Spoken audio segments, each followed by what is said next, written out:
पवित्र शास्त्र बायबल वाचन कार्यक्रम प्रेरितांची कृत्ये अध्याय 3 मराठी.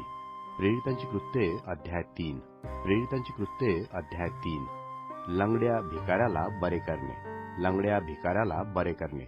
एकदा पेत्र व योहान हे प्रार्थनेच्या वेळेस तिसऱ्या प्रहरी मंदिरात जात होते.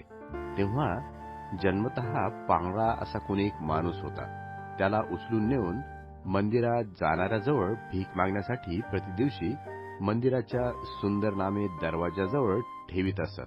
पेत्र व योहान हे मंदिरात जाणार आहेत असे पाहून त्याने भीक मागितली. तेव्हा पेत्र व योहान त्याला निरखून पाहून म्हणाले, आम्हाकडे पहा. तेव्हा त्याचपासून काही मिळेल अशी आशा धरून त्याने त्याचकडे लक्ष लावले. तेव्हा पेत्र म्हणाला, माझ्याजवळ सोनेरुपे काही नाही. जे आहे ते तुला देतो. नासुरी येशू ख्रिस्ताच्या नामाने चालू लाग. आणि त्याने त्याचा उजवा हात धरून त्याला उठविले. तेव्हा त्याची पावले व घोटे या तत्काळ बळ आले. तो उडी मारून उभा राहिला व चालू लागला. आणि तो चालत उड्या मारीत व परमेश्वराची स्तुती करीत त्यांच्याबरोबर मंदिरात गेला. त्याला सर्व लोकांनी चालताना पाहून व परमेश्वराची स्तुती करताना पाहिले. आणि जो मंदिराच्या सुंदर दरवाजाजवळ भीक मागण्यासाठी बसत असे तो हाच आहे असे त्यांनी त्याला ओळखले. तेव्हा त्याला जे घडले होते त्यावरून ते आश्चर्याने व विस्मयाने व्याप्त झाले. मग तो पेत्र व योहान यास बिलगून राहिला असता सर्व लोक फार विस्मित होऊन त्याचकडे शल्मोनाची देवडी म्हटलेल्या ठिकाणी धावत आले. मंदिरामधले पेत्राचे भाषण.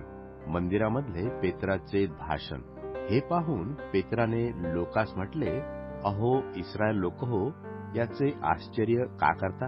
अथवा आम्ही आपल्या सामर्थ्याने अगर सुभक्तीने याला चालावयास लावले असे समजून आम्हाकडे का न्याहाळून पाहता?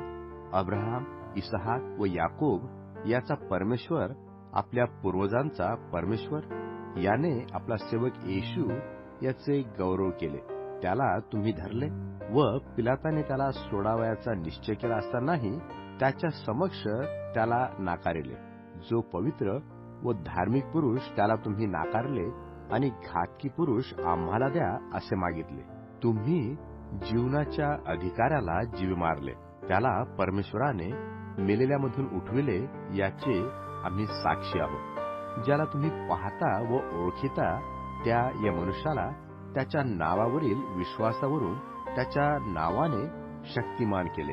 त्याचवरील विश्वासाने त्याला तुम्हा सर्वांसमक्ष ही शरीर संपत्ती प्राप्त झाली.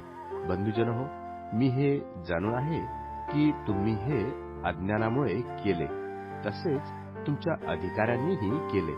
परंतु आपल्या ख्रिस्ताने दुःख सहन करावे म्हणून परमेश्वराने सर्व संदेष्टांच्या मुखाने पूर्वी सांगितले होते ते त्याने त्याप्रमाणे पूर्ण केले. यास्तव तुमची पापे पुसून टाकली जावी म्हणून पश्चाताप करा व मागे वळा, अशासाठी की विश्रांती मिळण्याचे समय प्रभूजवळून यावे. आणि तुम्हाकरता पूर्वी नेमलेला येशू ख्रिस्त याला त्याने पाठवावे, ज्याविषयी आरंभापासून परमेश्वराने आपल्या पवित्र संदेष्टाच्या मुखाने सांगितले. त्या सर्वांचे यथास्थित होण्याच्या काळापर्यंत त्याला स्वर्गात राहणे प्राप्त आहे. मोशानेही म्हटले, प्रभू परमेश्वर माझ्यासारखा संदेष्टा तुम्हासाठी तुमच्या भावामधून उठवील. तो जे काही तुम्हाला सांगेल ते सर्व त्याचे ऐका. आणि असे होईल की जो कोणी त्या संदेष्टाचे ऐकणार नाही तो लोकातून अगदी नष्ट केला जाईल. आणखी शमूवेलापासून आणि परंपरेने जे संदेष्टे झाले त्याचपासून जितके बोलत आले त्या सर्वांनी ह्या दिवसाविषयी सांगितले. तुम्ही संदेष्टांचे पुत्र आहात आणि तुमच्या संततीच्या द्वारे पृथ्वीतील सर्व कुळे आशीर्वादित होतील. असे अब्राहमाला बोलून परमेश्वराने तुमच्या पूर्वजाबरोबर केलेल्या कराराचेही पुत्र तुम्ही आहात. परमेश्वराने आपल्या सेवकाला उठवून प्रथम तुम्हाकडे पाठविले, यासाठी की त्याने तुम्हा प्रत्येकाला तुमच्या दुष्कर्मापासून वळून जाण्याचा आशीर्वाद देत जावा.